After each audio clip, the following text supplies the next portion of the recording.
The All Blacks have just announced their side to be taking on Argentina this weekend in the Rugby Championship, and there are some interesting choices, to say the very least, but we will be looking through this game at Eden Park. New Zealand haven't been beaten there since 1994, so these players that have been selected now have the pressure of trying to continue that history the All Blacks have created. But number one, it will be Tamaiti Williams. No Ethan de Groot at all in this lineup. I don't know if that's injury-based or strategy-based, but either way, he has been taken out. The man mountain, Tamaiti Williams, into the starting side. He is a huge individual who had a lot of physicality for the All Blacks, which is exactly what they lacked in the first game up against Argentina. Number two, Cody Taylor, his teammate for the Crusaders. And then number three, it is Tyrell Lomax. So just the one change in the front row compared to the first test up against Argentina in the locking duo. This is where we see an identical lock-in duo to what we saw in the first test. Tupavai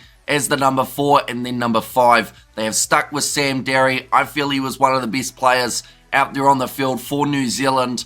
Looking forward to seeing what this man does. He's only had one cap in the starting lineup, one off the bench up against the Fijians, both games having a real impact. In the loose forward trio, unchanged from last week, Ethan Black at a number 6, number 7, Dalton Papali'i, and then number 8, it is the captain, Ardie Savia. So they haven't decided to chuck anyone else in there, whether that's a Finau, whether that would be Sam Cane, Luke Jacobson, all players who haven't been put into that starting side. Number 9, TJ Perenara. Now, to say that that man had a poor game up against Argentina in the first match would almost be an understatement. I have no idea why he is in the starting side just for this match in particular. Don't get me wrong, TJ can be a great player at times. He had some really nice moments throughout that first test match. But Cortez Ratama, Damian McKenzie, it's a combination that has worked extremely well for the Chiefs. It's a combination that I believe will work extremely well at international level. But once again, it just seems like what was holding them back in that first test match, they've decided to try and stick with and hope that it changes in this one. But Damian McKenzie, he will be starting as the number 10. That combination between him and TJ just doesn't seem to work, but we'll see if it does for this match up against Argentina. Number 11, this is where they have gone with Caleb Clark, so giving him the opportunity as the left winger. Mark Talia instead will be making his way off the bench in the later stages of the contest. Jordy Barrett and Rico Ioane are the midfield combo. The experience that the ABs have got in that centre pairing. Anton Leonard-Brown, thought he did pretty well last week. He's earned himself a spot off the bench here again.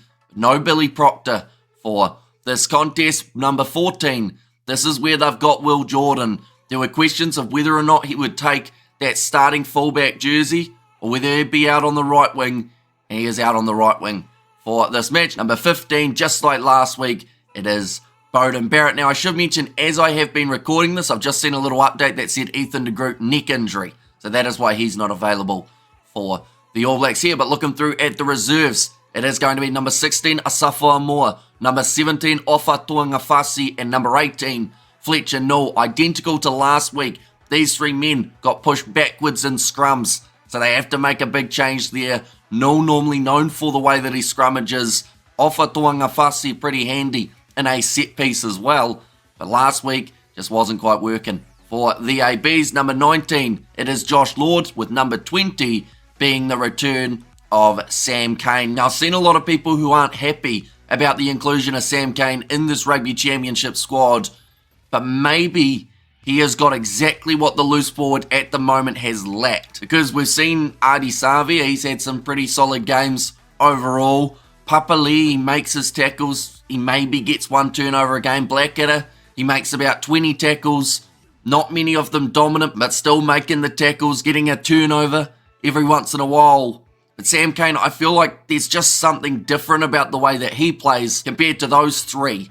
Can't really explain it, but hopefully it makes sense. I feel like he's a good option off the bench here for the All Blacks. And also with the players they've got on the field, you've got a bit of versatility in terms of people who can switch different positions. Number 21, this is where they have got Cortez Ratama, the man who should have been in the starting side. 22, Anton Leonard-Brown, and then number 23, this is where they've gone with Mark Talia. So the benefit you've got with Talia, he can go on both wings in this matchup. They've got Anton Leonard-Brown as the centre cover, so completely no Sever Reece after the way that he played last week. So it seems certain players did lose their position for not playing well, whereas others did get to keep it. So we'll see how that goes for this weekend. But this game at Eden Park, it's going to be 7:05 PM kickoff on Saturday. We will be doing the live commentary on the channel. So if you are new, of course, be sure to leave a like and subscribe. Let me know what you think of this All Blacks lineup in the comments down below, and I will see you all for the next one.